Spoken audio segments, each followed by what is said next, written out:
various malfunction. Morph ball malfunction. Missile malfunction. Charge beam malfunction. Grapple beam malfunction. Grapple beam. So yeah, you see, we just basically lost all our abilities. We can't even charge a shot. Can't go into morph ball or play morph ball bombs. Yeah, we did have morph ball bombs. Okay, there's some fire. Let's go down there. We can't fire missiles.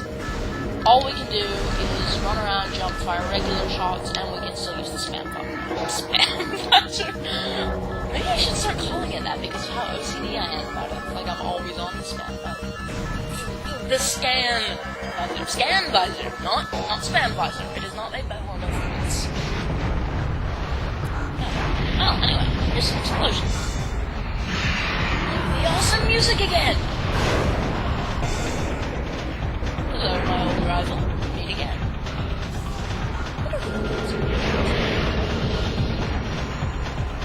It looks fun. Oh! No time to lose.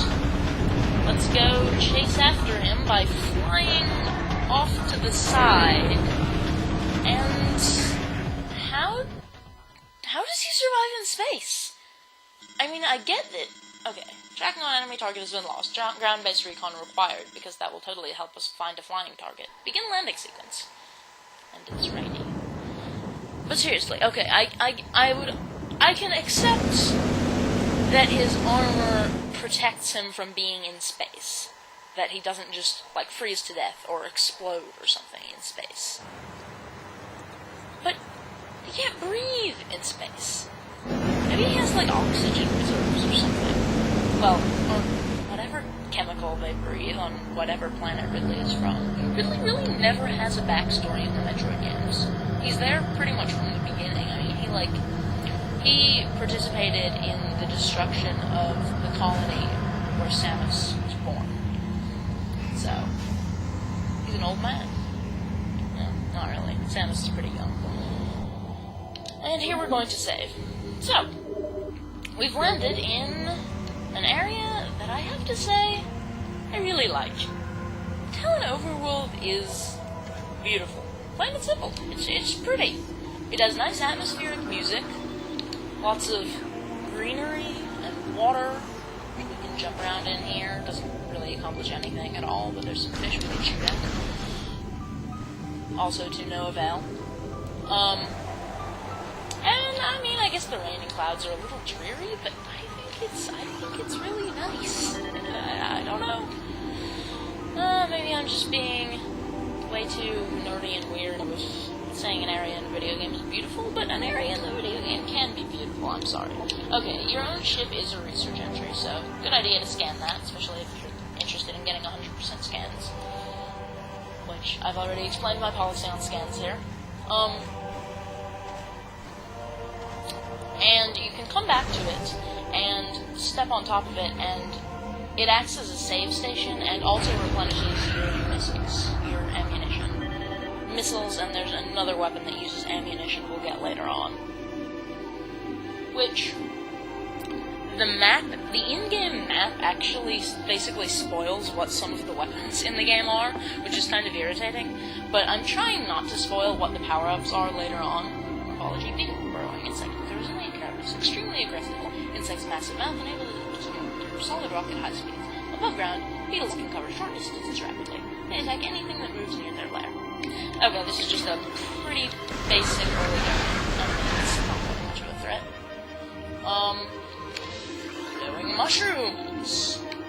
Is that Mario against the squirrels? Not quite. What was I saying? Minecart, thought, creeper, collide, boom. Yep. We're making the Minecraft references. Making all the Minecraft references. Because I love Minecraft. It's too bad I can't make Minecraft videos with my computer. I have to run Minecraft on shorter render distances and fast graphics setting, and even then it tends to lag a bit. I don't think my computer would handle trying to record Minecraft videos very well. Besides, I don't have friends. So, No PC Let's Plays for the time being. Last caps, these are going to be irritating.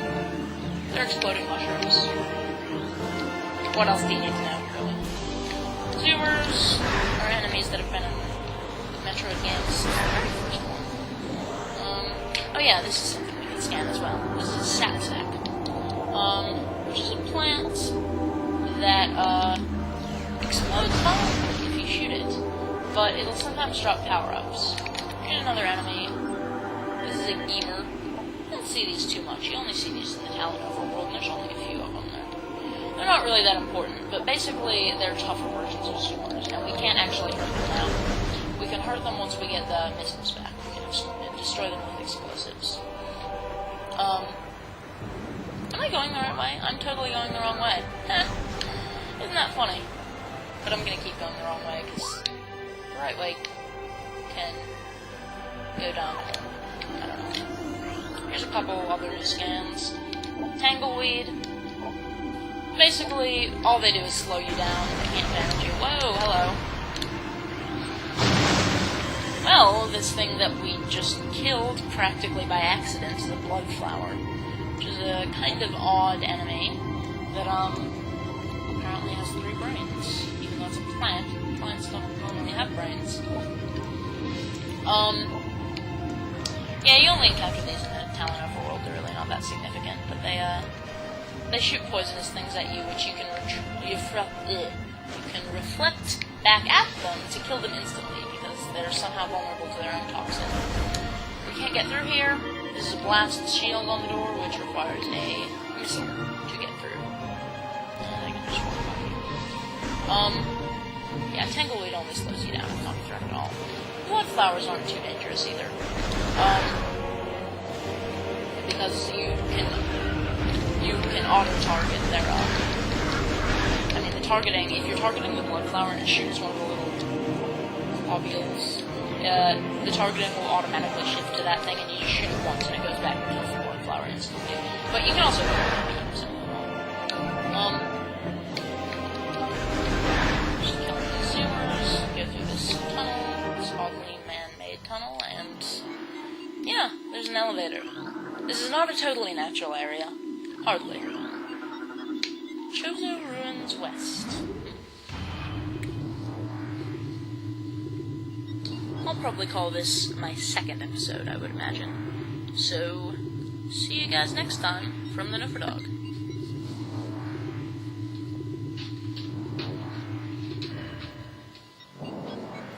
Hey guys, this is the Nuffer Dog, back for more Metroid Prime. We've made it into the Chozo Ruins, and we're getting a hint, because we're not playing on hard mode. Because, oh, that's what I was saying earlier. See, my train of thought, it gets derailed constantly. It's seismic activity detected at the Hive Totem. Oh, there's the spoiler map. Yeah, I like to try to keep the power-ups later in the game sort of a surprise. Oh, there's something I want to scan. I like to keep the power-ups for later in the game sort of a surprise to keep things more interesting. But it actually tells you what all the beams are in the game if you just look at the map, because there's doors that require certain beams to open, and that key tells you, you know, what door requires what beam. Anyway, new Chozo lore. Chozo script translated. At the highest point of our city lies the fountain, a wellspring of pure water that flows throughout our civilization.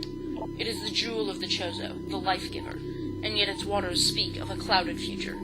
As we come to understand the paths of time and space more clearly, we have begun to glimpse rough tatters of past and future, glittering behind reality like soft lights behind a curtain. We have seen the fountain in these glimpses, pouring darkness instead of water, and we cannot guess what the visions mean. Friggin' prophets. I thought this was supposed to be science fiction.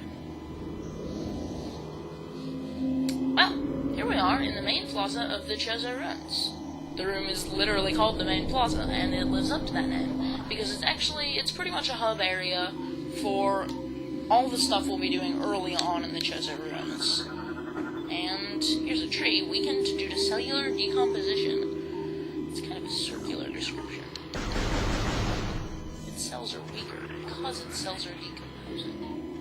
I don't know. Again, reading too much into everything. Here's some basics to get. That doesn't require reading it too deeply. Although you could, if you really wanted to, make it into some weird artsy statement about murder and I don't even know. Why would you do that? Oh, wait. What is the scan? Oh, these leaves appeared unnaturally dried and withered. I think leaves can get dried and withered pretty damn naturally. Just saying. I need to stop whispering when I'm recording because I kind of doubt the mic is picking that up very well. I don't know if you guys can even hear that when I say stuff like that. So yeah, that's a habit I need to get out of, along with my tendency to and my freaking train of thought that I just realized I never finished what I was talking about earlier, and now I don't even remember what it is. Okay, Morphology Scarab. The most stupid... Wait. These are parasites too? How are these parasites? Okay, whatever. Exploding parasites that can embed their bodies in solid rock. Scarabs think nothing of sacrificing themselves for the safety of their swarm. When a hostile life form is sighted, they block its progress by embedding themselves in floors and walls. Embedded scarabs violently self-destruct when threatened. Okay, 2 things. 1, these are not parasites. They're not living in a host. 2, they're incredibly stupid, because the entire swarm will sacrifice itself for the safety of the swarm. It's actually kind of hilarious in a tragic way. Here's the creature's entry. Aeon. Immortal organisms entirely composed of ocular tissue. Doesn't it need to, eat or breathe or anything? Capable of launching sustained energy beams when active. Yeah, I never knew ocular tissue could do that. The Aeon is sensitive to light and will close shut if a bright flash ignites nearby. So basically, they're just laser shooting eyes. Makes perfect sense. That close shut when you shoot them. Pretty simple. Once we get the charge beam back, we can actually kill them. But it's not really necessary, ever. They're not significant enemies. A new Chozo lore entry has been downloaded to your log. Chozo script translated. We Chozo are departing now, after so many years in peaceful seclusion here on Talon 4. When we came, this place was a refuge for our spirits, a civilization built from native materials, bereft of the trappings of our technology. We were linked to the land here, kindred to the plants and animals, far away from the machines we had become so dependent on. And so we leave it now, pristine, a testament to the mortal forms we no longer need. Wait, what? We have drawn the veils of time and space aside, and are withdrawing beyond the illusion. But we will never forget this, the most sacred of our homes, and we will remain ever watchful. Okay, these Chozo are very poetic, but sometimes they say things that don't really make sense. High concentration of poison identified in the tree leaves. Geez, you think you could be more specific there? I mean, poison. Anything that's poisonous might not be poisonous to any other organism. Never mind. Oh, okay. That's probably annoying. See, but hey, maybe that's my shtick with these Let's Plays. Okay. Maybe they'll be science things. No, they won't be. Trust me. Okay, here's a new anime that is actually sort of somewhat significant. War wasp, airborne insect equipped with a venomous stinger capable of shearing steel. The war wasp rarely strays far from its hive unless it is pursuing an immediate threat. It attacks with no regard for its own survival, dive bombing its enemy with stinger extended. Fast-working toxins from the stinger can incapacitate most small organisms. Incapacitate most small organisms, not even and we're a larger organism, so... Yeah, as you've probably guessed, they're not all that dangerous, but they're kind of annoying because they come out in swarms, and they tend to respawn from these hives, which we can't do anything about yet. Later on, we can destroy these hives with missiles. Only vulnerable to heavy weaponry. Built over existing crevices using whatever materials are close at hand. They carry building fragments back to the construction site with their forelegs and glue them into place with adhesives secreted from their abdomens. Basically, they're bugs. Not really much special about them other than they're really big. Saving progress. Really, I'll be saving a lot more of this stuff.